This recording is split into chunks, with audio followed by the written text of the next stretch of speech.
Maymuna from Bangladesh.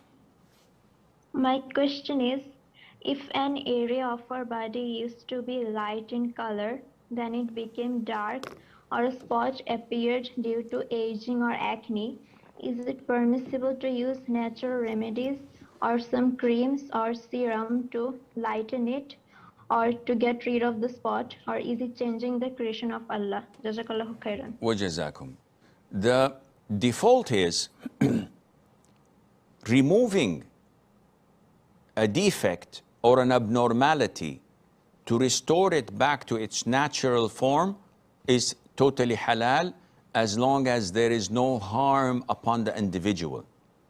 So a person's skin changes due to some illness. It goes patches of white or patches of dark skin or some sort of acne that leaves traces, and he can change this with creams or with medication, or sometimes even with tattooing it to restore the natural look, to look normal, to look as it used to be originally. This is not changing the creation of Allah. This is restoring the creation of Allah, and there's nothing wrong in that, bi-idhnillahi azza wa jal.